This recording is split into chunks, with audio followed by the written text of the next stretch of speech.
Saudações a todos, sejam todos bem-vindos ao canal Despertar de Consciência Escândalos Gospels.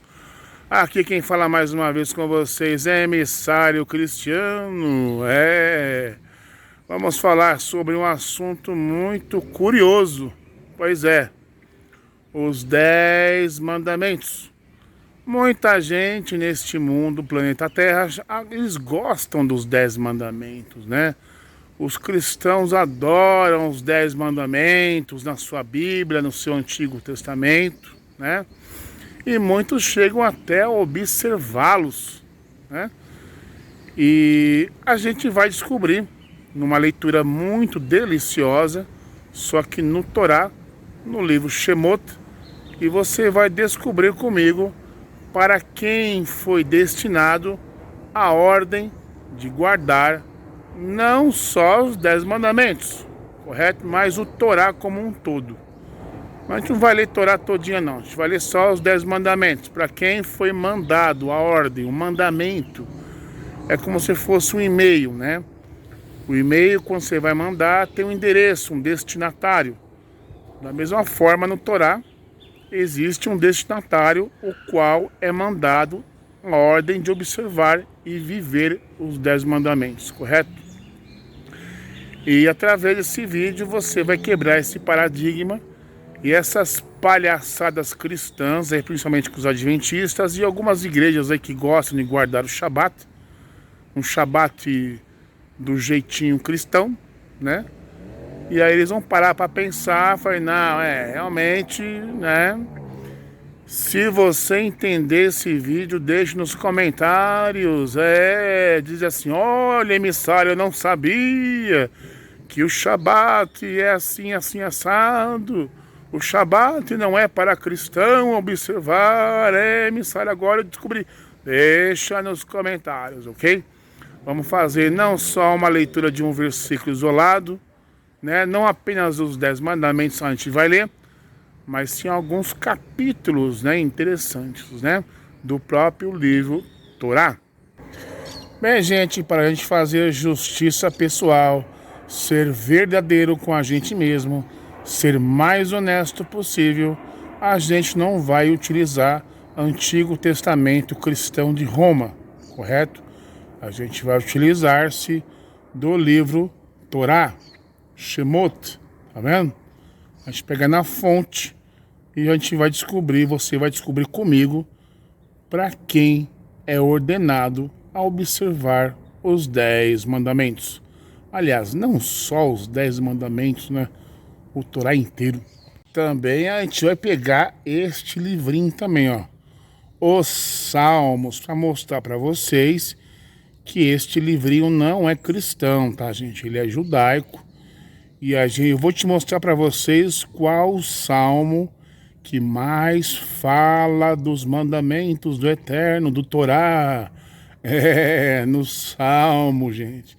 E você, cristão, nunca mais vai utilizar este livro nas suas pregações, na sua fé. Vou mostrar, vou mostrar. E antes da gente começar essa leitura, eu convido você a se inscrever-se no canal. Deixa aquele like se você curtiu este vídeo. Deixe seu comentário, compartilhe e solta a vinhetinha.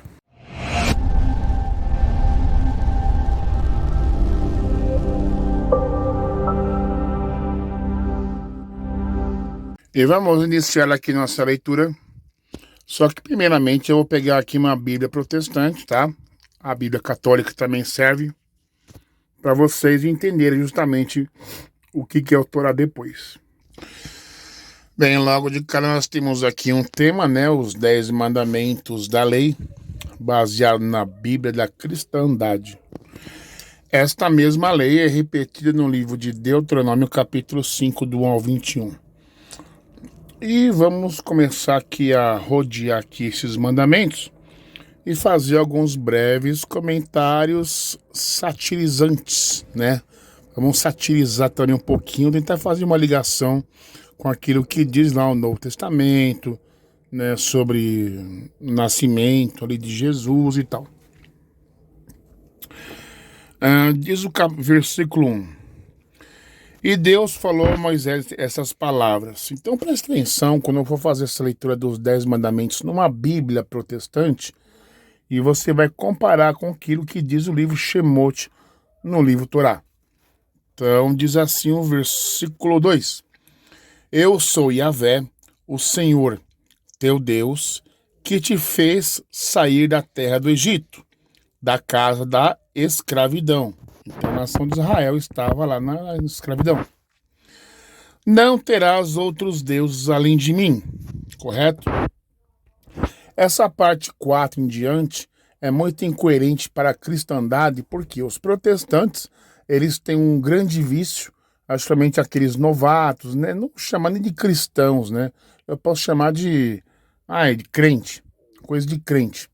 Eles utilizam esse versículo 4 contra os católicos, acusando-os de idolatria. Porque na Bíblia fala para não fazer imagem. Vocês fazem imagem e adoram. Vocês são idólatras. Aí, por incoerência da parte dos protestantes, os protestantes fazem as mesmas coisas que os católicos o fazem. Já perceberam? Você é protestante, você vai saber o que eu estou falando. Os católicos, eles, por assim, veneram, né? Veneram os mortos, os santos mortos, em favor deles mesmos. Já os protestantes, eles veneram os vivos em favor dos vivos, né? Como assim, emissário? Quantos protestantes vão a shows de cantores gospels para venerar o artista, para venerar o pastor, o profeta, o pregador? Quantos protestantes, quantos pentecostais vão na casa de irmão e de irmã que tem dom de revelação, vai lá para poder fazer consulta? Como se fosse uma espécie de cartomante, né? Então, se por vias comparar a veneração do católico e do protestante, o protestante ganha de lavada do católico no quesito de veneração e idolatria. Esse é um puxão de orelha. Diz assim: não farás para ti nenhum ídolo, nenhuma imagem esculpida, nada que se assemelhe ao que existe lá em cima, nos céus, ou embaixo da terra. Não te prostrarás diante desses deuses e não os servirás, porquanto eu, o Senhor teu Deus, sou um Deus ciumento, que puno a iniquidade dos pais sobre os filhos até a 3ª e 4ª geração dos que me odeiam. Então quem faz essas coisas, tipo assim, odeia a Deus, né? Muito bem. Dá um zoom aqui. Mas que também ajo com amor até a 1000ª geração para aqueles que me amam e guarda os meus mandamentos. Aí você vai saber quais são esses mandamentos dos quais aqui se refere. Versículo 7. Não pronunciarás em vão o nome de Yahvé, o Senhor teu Deus, porque Yahvé não deixará impune a pessoa que pronunciar em vão o seu nome. Lembra-te do dia do Shabat, sábado, para santificá-lo. Trabalharás 6 dias e neles realizarás todos os teus serviços. Verso 10. Contudo, o 7º dia da semana é o Shabat, sábado, consagrado a Yahvé, teu Deus. Não farás nesses dias nenhum serviço, nem tu, nem teu filho, nem a tua filha, nem teu escravo, nem a tua escrava, nem o teu animal, nem os estrangeiros que estiverem morando em suas cidades. Verso 11. Porquanto em 6 dias eu, o Senhor, fiz os céus, a terra, o mar e tudo que há neles. Mas o 7º dia descansei. Foi por este motivo que eu, o Senhor, abençoei o Shabat, sábado eu separei para ser um dia santo. Honra teu pai e tua mãe, a fim de que venhas a ter vida longa na terra, que Yahvé, o teu Deus, te dá. Esse versículo 12 me relembra uma passagem lá no Novo Testamento, onde Jesus Christ não honrou o pai e a mãe, né? Só que este assunto vai ficar para uma próxima série, e você vai observar comigo como Jesus ele fez tantas coisas erradas perante o Eterno. Inclusive, desonrou pai e mãe, né? E continuando aqui. Não matarás. Não adulterarás. Não furtarás. Não darás falso testemunho contra o teu próximo. Não cobiçarás a casa do teu próximo. Não cobiçarás a mulher do teu próximo. Essa passagem aqui, ela me lembra do tipo o Deus do Antigo Testamento afirmando ao mesmo tempo para não adulterar, mas ele adultera com Maria, lá no Novo Testamento. O Deus do Antigo Testamento, este aqui que eu estou me referindo, que eu estou lendo, não é o mesmo do Torá, porque o mesmo Novo Testamento adultera com Maria. Ele fala para não cobiçar a mulher do teu próximo, mas ele acaba cobiçando a mulher de José, né? Isso vai ficar para uma próxima série.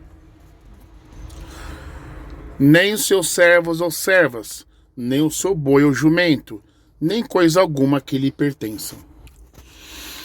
Todo o povo, vendo os trovões e os relâmpagos, o som do chofar, a trombeta e a montanha fumegante, sentiu grande pavor e procurou manter-se afastado. Rogaram-lhe a Moisés: fala-nos tu, e nós ouviremos.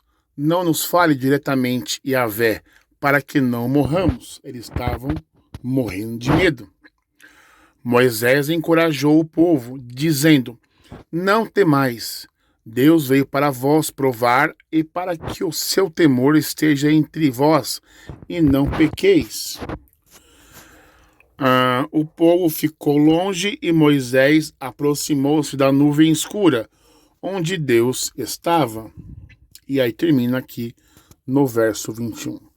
Agora a gente vai ler no Torá como é que está escrito isso lá. Bem, gente, vamos aqui à leitura dos 10 mandamentos no Torá.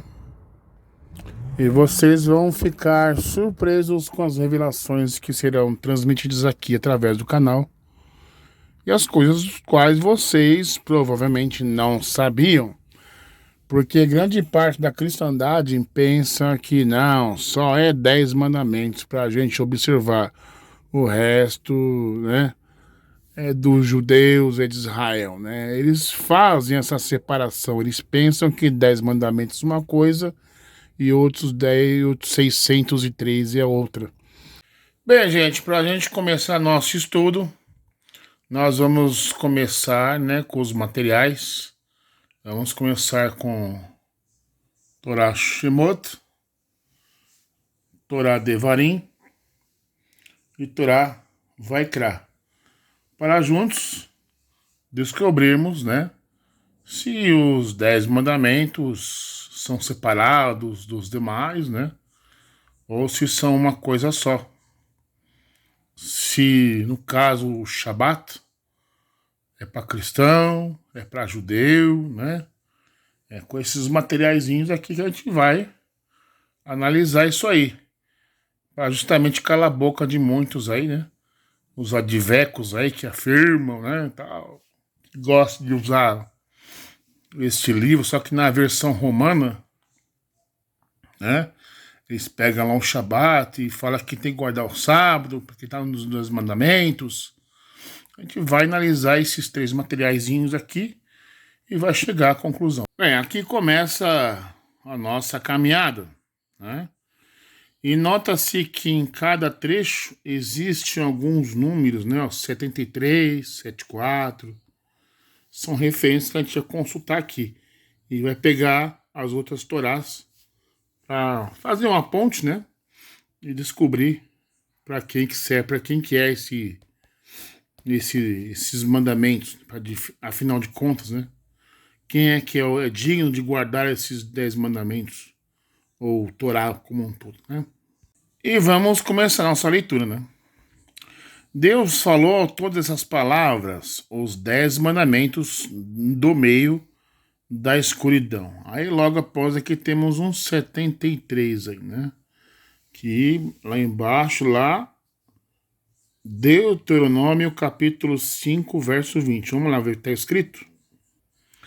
Olha lá, Deuteronômio capítulo 5, verso 20.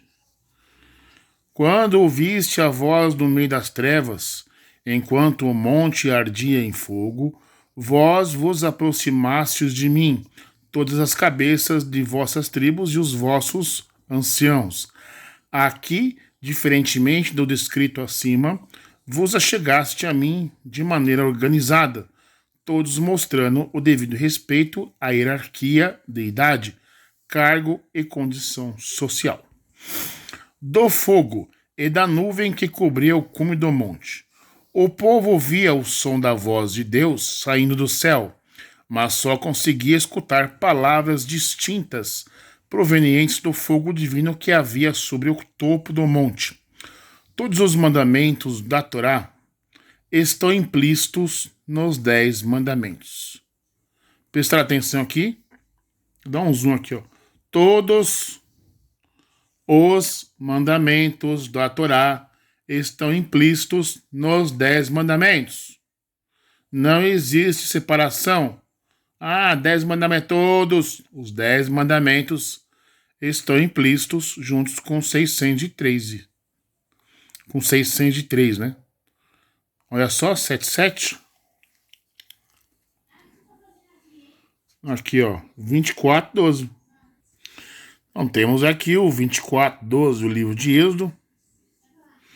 Em 7 de Sivan, no dia seguinte à entrega da Torá, Deus disse a Moisés: sobe a mim ao monte e permanece ali 40 dias e noites.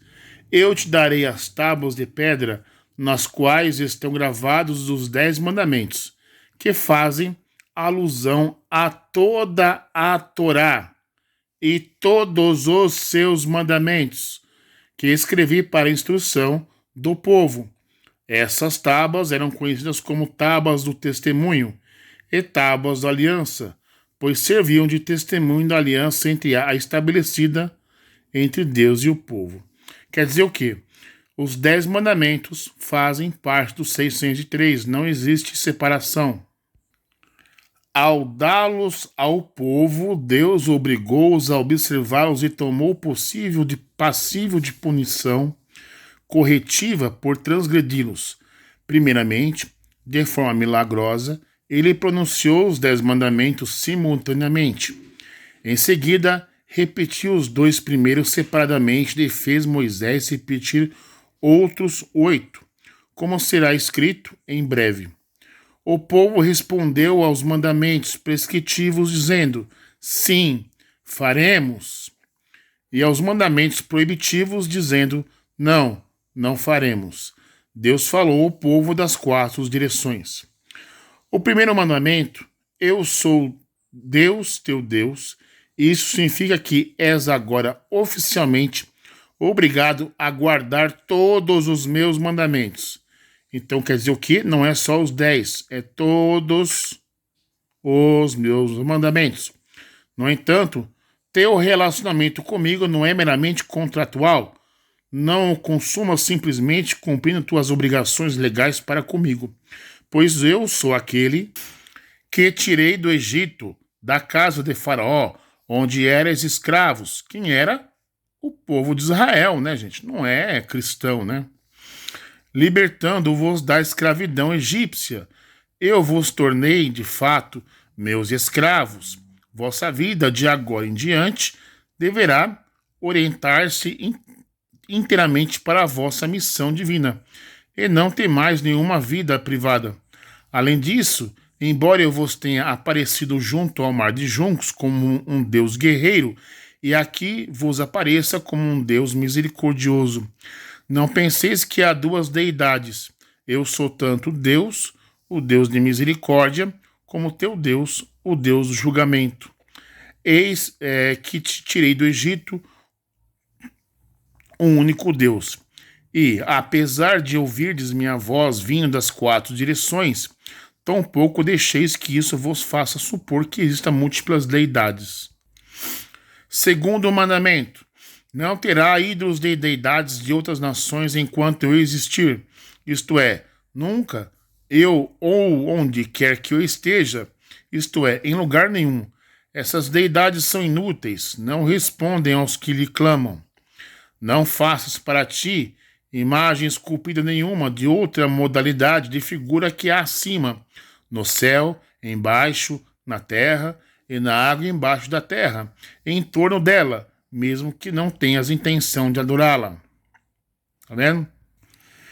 E se outros fizerem tais ídolos, não te prostrarás diante deles, nem os adorarás, porque eu, Deus, teu Deus, sou um Deus zeloso sobre este aspecto, para que me odeiam e que adoram ídolos. Sou um Deus que se lembra dos pecados premeditados dos pais, somando os seus deméritos aos que os seus descendentes, mas só até a terceira e quarta geração, e somente esses descendentes também adorem ídolos. Porém, em contraposição, sou um Deus que mostra bondade por ao menos 2000 gerações aos descendentes dos que me amam e que me adoram exclusivamente por esse amor, e por 1000 gerações aos descendentes dos que observam os meus mandamentos, só por temor ou respeito. Tal é a diferença entre ser motivado pelo amor e ser motivado pelo temor ou respeito. Assim, meu atributo da bondade é 500 vezes maior do que meu atributo de castigo, visto que preservo o mérito por 2000 gerações, mas o demérito por 4 apenas. Deus formulou esses dois mandamentos no singular, como se falasse somente a Moisés, a fim de que o povo fosse tecnicamente inocente quanto mais tarde viesse a cometer o pecado do bezerro de ouro. Deus então fez Moisés repetir os 8 mandamentos remanescentes, aumentando milagrosamente a voz de Moisés, conforme mencionado acima, no caso 89. O quarto mandamento, lembra, 90, aí temos aqui, ó, não temos nada, né? Lembra e guarda, Deuteronômio 5:12. Deuteronômio capítulo 5, verso 12. O quarto mandamento, lembra e guarda o dia de Shabat continuamente, para mantê-lo santo, como Deus, teu Deus, te ordenou até antes de entregar a Torá. Em Mará, lembra-te o Shabat ansiando por sua chegada durante a semana precedente. Guarda o Shabat, abstendo-te de realizar neste dia todas as categorias de trabalho proibido. Isso tem na Bíblia cristã? Não tem. É interessante notar que quando observamos essa palavrinha aqui, ó, todas as categorias de trabalho proibido. Os cristãos, pelo menos, observam os trabalhos proibidos no Shabat, ou simplesmente guardam um Shabat cristão, né, por assim dizer, adora Jesus, adora o Espírito Santo, adora Deus e tal, dá meio-dia, cada um para sua casa, como se fosse um culto cristão. E os trabalhos proibidos no Shabat? Não, né, ninguém observa. Vamos dar continuidade. O terceiro mandamento, respeitarás o nome de Deus, o tetragrama, não jurarás pelo nome de Deus, teu Deus, em vão, usando-o para jurar que uma coisa é algo que ela claramente não é. Por exemplo, não jurarás que uma árvore é uma pedra, porque Deus não absolverá ninguém que jura em seu nome em vão.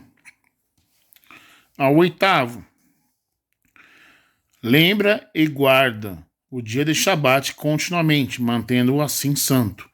Lembra o anciano por sua chegada durante a semana precedente. Por exemplo, se encontrares algum alimento especial, reserva-o para o Shabat. Observa, entre aspas, o Shabat, abstendo-te de realizar nesse dia todas as categorias de trabalho proibido. Aí o que acontece? Temos aqui um númerozinho, que é o 91, que é o guarda, que é uma repetição desses mesmos mandamentos, né? Por acaso, quando você frequenta uma igreja que diz que guarda o Shabat, né? Por acaso esta igreja observa as categorias de trabalho proibido no Shabat? Não, né? Normalmente o que acontece? A pessoa vai lá, adora o Chuchua, adora o espírito tonto, né? Adora o Deus no Novo Testamento. O culto acaba meio-dia e cada um vai para a sua devida casa, não observando as categorias de trabalho proibido. E a pessoa comete lá um trabalho proibido no Shabat. Não adianta nada a pessoa guardar um Shabat e não observar também os trabalhos proibidos nesse dia, né? Meio que incoerente. 6 dias labutarás e farás todo o teu trabalho. Porém, mesmo que não tenhas terminado todo o teu trabalho, nos 6 dias úteis precedentes. O 7º dia é o Shabat dedicado para Deus, teu Deus. Agirás no Shabat como se todo o teu trabalho tivesse sido concluído. Não farás trabalho algum, tu e nem teu filho nem tua filha. Embora teus filhos não sejam tecnicamente obrigados a cumprir os mandamentos até que atinjam a maioridade, não permitirás que eles se ocupem de nenhuma forma do trabalho proibido. Teu servo e a tua serva são proibidos de trabalhar, pois são obrigados a obedecer a todas as proibições que tens de observar. Tampouco farás teu animal trabalhar. O estrangeiro residente que estiver autorizado a morar dentro dos teus muros também é proibido de trabalhar, ainda que não na mesma medida que tu. Porque em 6 dias Deus fez o céu e a terra, o mar e tudo que há neles, e descansou no 7º dia. Apesar de que não precisava descansar, pois evidentemente não se cansou ao criar o mundo. Na verdade, ele descansou a fim de servir como exemplo para ti. Portanto, Deus abençoou o dia de Shabat, ordenando que, no futuro, uma porção dupla de maná caísse na sexta-feira, permitindo-nos descansar no Shabat. E disso realmente aconteceu, como viste, e o santificou, ordenando que, no futuro, não caísse maná no Shabat, impedindo-nos, assim, de sair na busca do nosso sustento material, mesmo que quiséssemos. E isso também ocorreu, como viste. O 5º mandamento: honra o teu pai e tua mãe para que os teus dias se prolonguem sobre a terra que Deus, teu Deus, te dá. O oposto também é verdadeiro. Se não honrares teus pais, teus dias serão abreviados.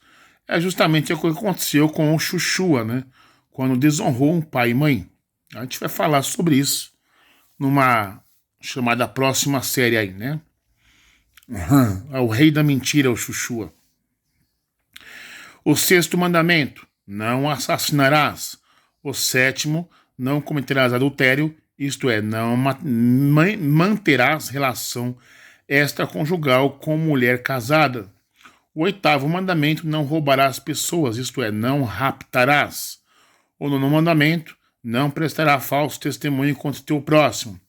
O 10º mandamento: não desejarás a casa do teu próximo, não desejarás a mulher do teu próximo, seu servo, sua serva, teu boi, seu jumento, nem nada mais que lhe pertença ao seu próximo, né? Uma coisa que chama atenção minha aqui é o que? A coisa que mais me chama atenção aqui é esse 7º aqui. Não cometerás adultério.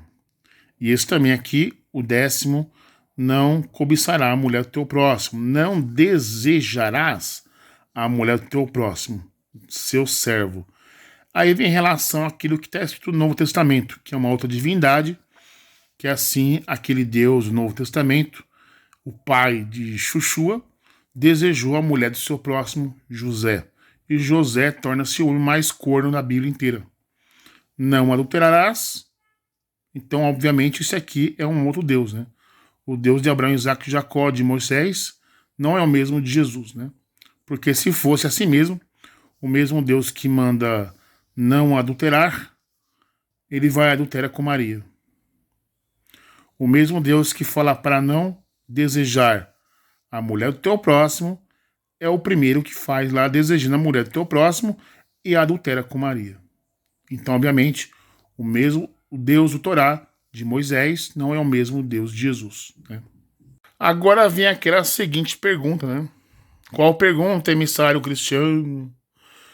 Para quem foi mandado a obrigação de guardar o Torá, os 10 mandamentos? Para quem foi ordenado a guarda do Shabat? Foram para os adventistas ou foram para os judeus? Para os cristãos, para os goins ou para os judeus? Essa a Torá responde. Correto?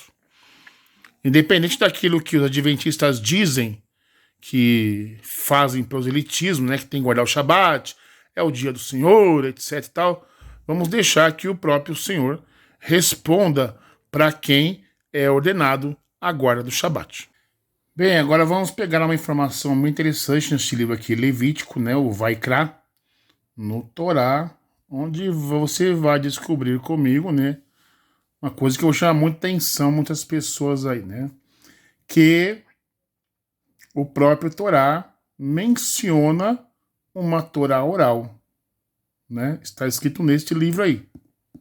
O que é a Torá oral, gente? É a que interpreta isso aqui, tá?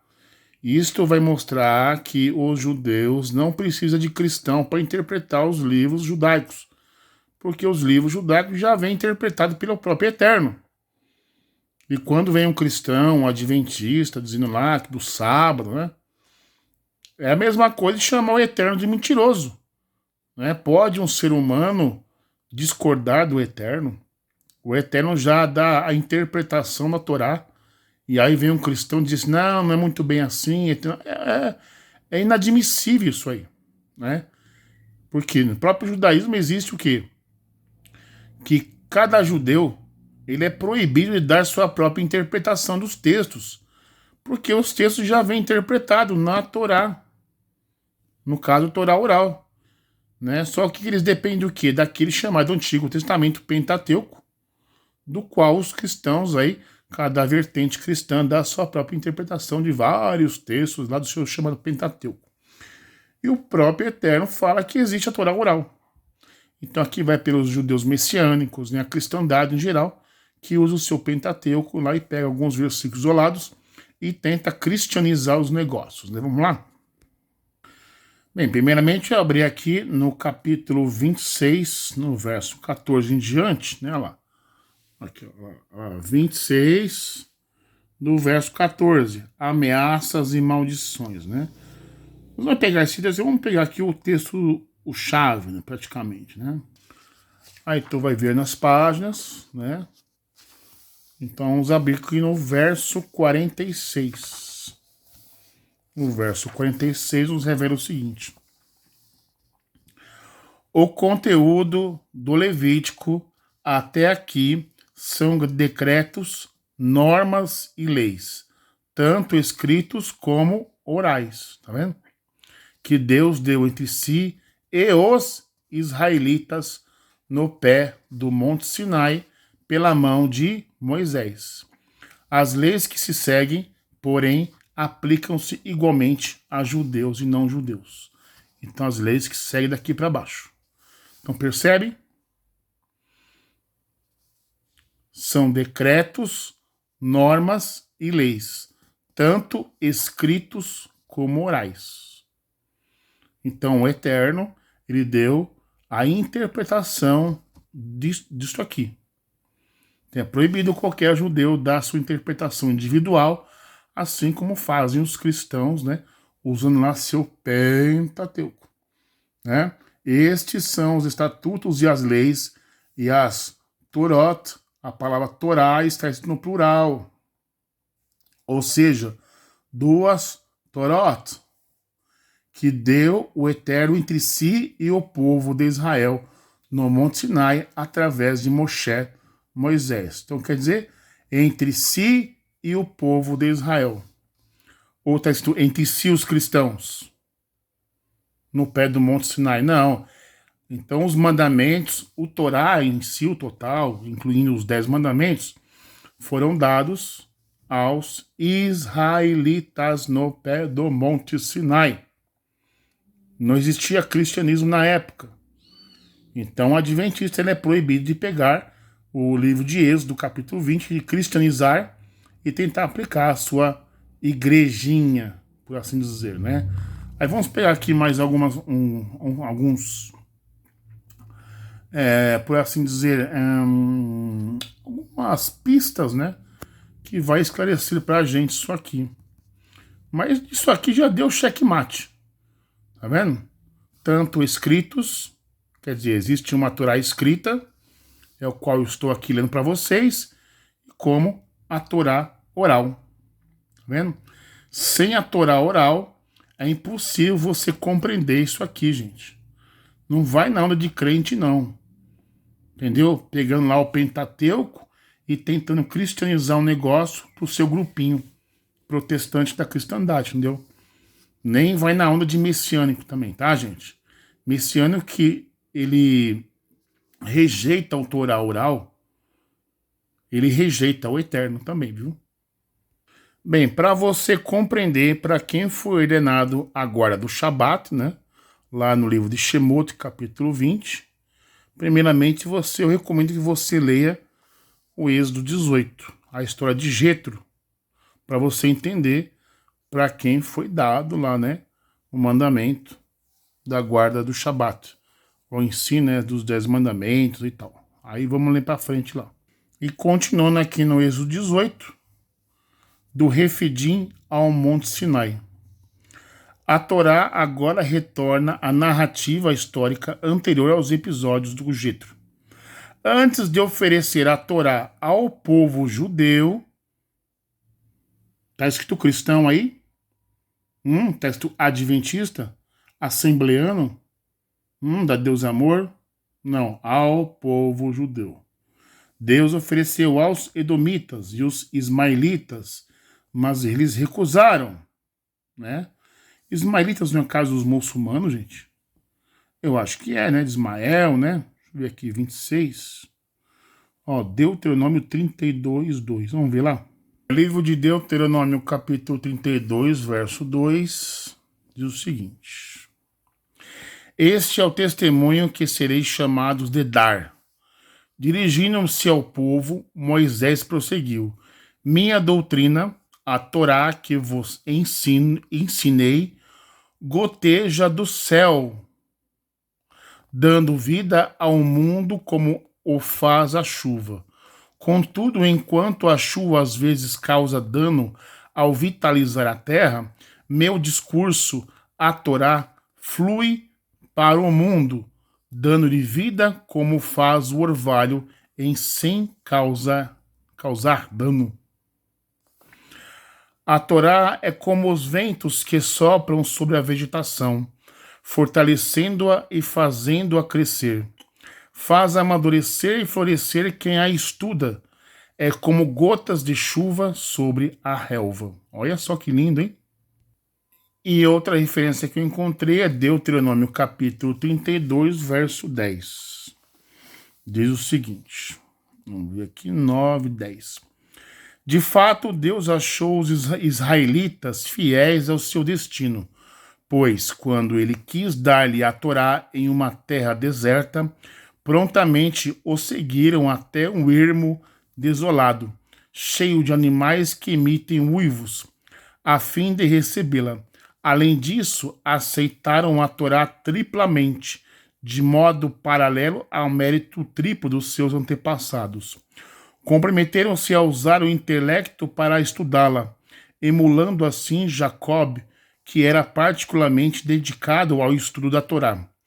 Comprometeram-se ainda a cumprir quaisquer decretos de Deus que estivessem além de sua compreensão intelectual, emulando assim Abraão, que procurava ativamente submeter a humanidade ao reinado de Deus, e até se comprometeram em sujeitar toda a sua vida a Deus, como servo ao seu Senhor, emulando assim Isaque, que estava disposto a sacrificar a vida por Deus. Os descendentes de Ismael e de Esaú também agiram conforme os seus destinos, quando Deus lhe ofereceu a Torá. Não o aceitaram. Portanto, como um sinal de sua afeição pelo povo judeu, ele o cercou com as nuvens de glória, com os estandardes tribais e até com o próprio Monte Sinai, suspendendo-o sobre as suas cabeças. Instruiu-o, guardou-o dos animais e das nações hostis, como se fosse a menina dos seus olhos. A primeira metade deste versículo tem também o seguinte sentido alegórico. Ele o sustentou no deserto, em uma terra seca, crestada, e o fez cercá-lo. Por assim dizer, ordenou-lhe que acampasse em volta do tabernáculo. Bem, gente, agora eu vou fazer alguns comentários desta versão de Torá, correto? Muita gente tem uma dessa em casa, achando que isso é Torá só porque está escrito Torá, a lei de Moisés, correto? O que eu digo para vocês, esta Torá é para pessoas que estão inicializando nos estudos do judaísmo ortodoxo, querem ser monoteístas, então estão estudando com esta Torá, porque são comentários de Rashi, né, por assim dizer, é uma Torá para iniciantes. Mas a minha crítica contra essa Torá, eu vou dizer para vocês agora. Eu abrindo aqui nas primeiras páginas, né? Olha aqui, ó. 17 de janeiro de 2015. É quando eu comprei isso aqui nessa Torá, numa sinagoga messiânica, onde comecei lá meus estudos, né? Depois fiquei por alguns anos lá e caí fora e fui pro judaísmo ortodoxo, né? E aí na minha Torá aqui, ela sempre tem lá aqui meus estudos marcados aqui, ó. Escuta, Israel, o Eterno é o Deus, o Eterno é um. Aí, ó, por que os judeus não aceitam Jesus como Messias, né? Eu gosto sempre de marcar as coisas, né? São os meus estudos, né? E aqui eu tenho lá, analisando a diferença entre Yahusha, Jesus, Yahusha, o que é Jesus, tá vendo aqui, ó? Eu marco tudo. Eu faço justamente isso aqui, para poder esclarecer as pessoas, né? Quando olha isso aqui, eles pedem esclarecimento. Como eu já tinha falado antes, isso aqui é uma Torá para iniciante, né? Ah, isso aqui eu nunca esqueço. Olha só. Então, lembrai-vos da lei de Moisés, meu servo, a quem ordenei em Horebe estatutos e leis para todo Israel. Malaquias capítulo 3, 22, né? Para todo Israel. É para Israel, não é para cristão, não, gente. Aqui, né, nessa versão King James, que eu tenho aplicativo, tá lá, lembrai-vos da Torá de Moisés. Até a própria King James tem esses negócios também, gente. E a única crítica que eu tenho contra esta versão de Torá, que é praticamente para iniciantes, né? Qual que é? É que ela é uma versão cristã disfarçada de Torá. Para quem realmente conhece Torá, quando pega uma Torá dessa aqui, né? Ele já automaticamente detecta, né? Por que, emissário? Pelo seguinte, geralmente nos materiais judaicos, né? Temos aqui a parte da direita em hebraico e a esquerda português, tá vendo? A pessoa, ela não domina essa língua aqui. Ela não sabe nem o básico dessa. Como é que ela vai entender isso aqui? Iniciando pela parte da esquerda. Então, na mente dela, ocidental, quando ela pega, por exemplo, o material que é do Oriente Médio, ela vai acreditar, porque está iniciando, é uma Torá para iniciantes, ela vai pensar que o que está escrito aqui é literalmente isso aqui. Só que quando ela começa a estudar hebraico, começa a fazer um cursinho aí pelo YouTube, né, que é de graça, ela vai realmente saber o que está escrito aqui, se realmente o que está aqui é aqui de verdade. E aí, quando ela estuda, ela vê que essa tradução é tendenciosa. Por quê? Quando a pessoa lê, por exemplo, Gênesis capítulo 1, Bereshit, porção simal de Bereshit. Quando ela lê esses primeiros versos aqui, uma pessoa que veio da cristandade e está indo lá para um judaísmo messiânico, que no caso é onde adquirir essa Torá, qual a primeira impressão que ela tem? No princípio criou Deus o céu e a terra. A terra era vã e vazia, e havia escuridão sobre a face do abismo, e o Espírito de Deus se movia sobre a face das águas. Qual a familiaridade que ela tem com isso aqui? É que essa tradução em português é uma João Ferreira de Almeida, disfarçada de Torá. Para quem realmente conhece Torá, isso aqui não é Torá. É uma tradução tendenciosa. Vou fazer a comparação para você agora. Vou pegar o livro lá de Gênesis, Bereshit, meu Torá, e mostrar para vocês. E antes de mostrar, o que vai valer a pena mesmo com a pessoa ter a noção é esses comentários de racha aqui, que dá uma grande diferença para essa Torá. Mas de consequente, só por ser um comentário de racha, dá para notar que é o quê? É uma Torá para iniciante. Que nem aquela capa marrom que eu mostrei para vocês, anterior, aqui lá posso dizer que é o filé mignon da Torá. Essa Torá aqui já é para iniciante. Como um ateu pode ter também uma Torá. Ela compra numa livraria, compra pela internet. E ela vai entender que isso aqui é Torá. Ela não tem tempo de estudar isso aqui e pensa que isso aqui é isso aqui. Literalmente. Então ela acha aqui que isso aqui é a tradução disso aqui. Mas não é. Quando você estuda isso aqui, você descarta isso aqui. Simples, fato. Bem, temos aqui o meu Torá, o meu filé mignon. Vou mostrar para vocês, comparando aquela passagem de Bereshit, capítulo 1, verso 1, que é uma João Ferreira de Almeida, disfarçado de Torá. A capa é de Torá, mas o conteúdo é João Ferreira de Almeida, com essa aqui, com a minha filé mignon. Olha a diferença de 2015, que eu adquiri essa aí, eu consegui assim, 10 de outubro de 2018. Eu demorei praticamente 1 ano e meio para ler essa Torá, só para ler. Para estudar é outra coisa, tá, gente? Então é muita paciência para ler isso aqui tudo. Devagarzinho, para sentir a diferença das palavras, né? Pra gente automaticamente... Imagina como que a João Ferreira de Almeida tá na tua cabeça, né? E comparar com o que tá aqui. Você sentir o gosto das palavras, diferenciar, sabe, como se fosse uma comida muito saborosa?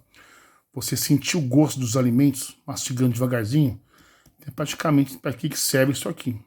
Então essa aqui, ó, primeiro capítulo de Bereshit, a primeira semana. Neste primeiro dia da criação, no princípio da criação de Deus, nihilo do céu e tudo que nele e na terra e tudo que nela há. Você viu que diferença? Neste primeiro dia da criação, no princípio da criação de Deus, ex nihilo do céu e tudo que há nele e da terra e tudo que há nela. Diferente, né? Fora que aqui tem uns desenhos diferenciados, olha, a separação das águas. Esta Torá aqui é dividida olha só, pra você saber aqui, ó, a tradução na Maia que registra estudo da Torá. Tá vendo? Tudo bonitinho. Tá vendo? Ó, Noah, tá vendo? Meu, isso aqui é o filé mignon, cara. E quando eu descobri que existe lá no livro de Levítico, como já vimos lá, o negócio chamado Torá oral, que sem a Torá oral é impossível você compreender, por exemplo, o livro de Gênesis. Como é que você vai conseguir compreender o livro de Gênesis, gente?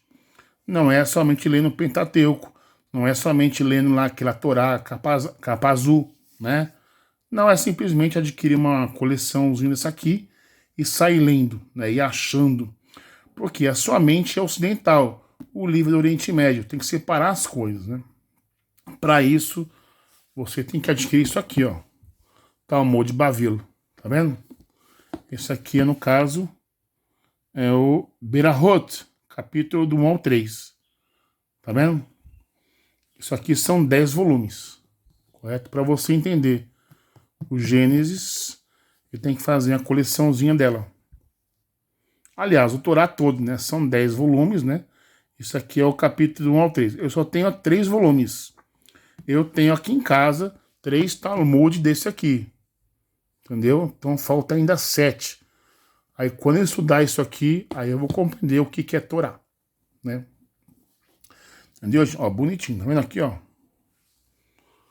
Uma coisa chama a outra. Para você entender isso aqui, você tem que estudar isso aqui. Aí você compreende isso aqui.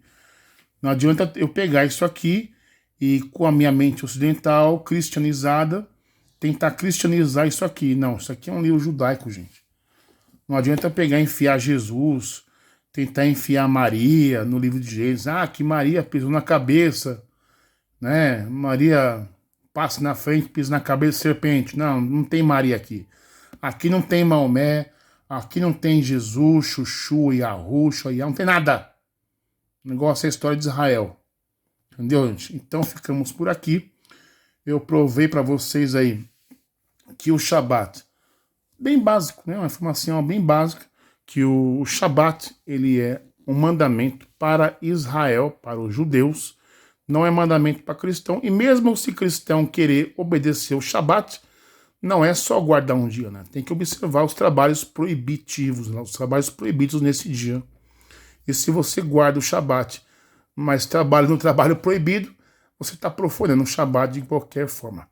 Eu agradeço a todos nesse estudo aqui.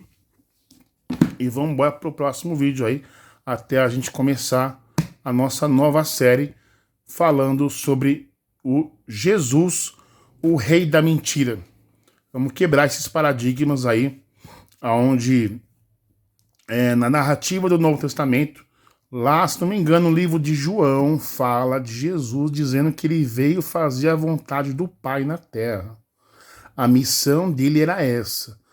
E aí vamos pegar aqui, por exemplo, as falas de Jesus segundo os narradores, correto? E comparar com o Torá, com o Eterno, né? Se ele veio fazer a vontade do Pai, então o pensamento de Jesus tem que ser o mesmo pensamento do Eterno. E aí a gente vai pegar ali e ver como que tal, né? Se ele veio realmente fazer a vontade do Pai. Ou então o Novo Testamento te apresenta uma outra divindade, que no caso provavelmente não é o Deus do Eterno, ok? O Deus, aliás, Deus de Moisés. Agradeço a todos por me acompanhar nesse estudo. Fica refutado aí os adventistas, né? E todas as igrejinhas senzalas gospels, né? Que tenta guardar o Shabat aí, mas o Shabat do jeito cristão. E o Shabat não tem jeitinho cristão. O Shabat é do Eterno, não é do homem. Ele é judaico e não cristão, ok? Muito obrigado a todos. Até a próxima. Fui.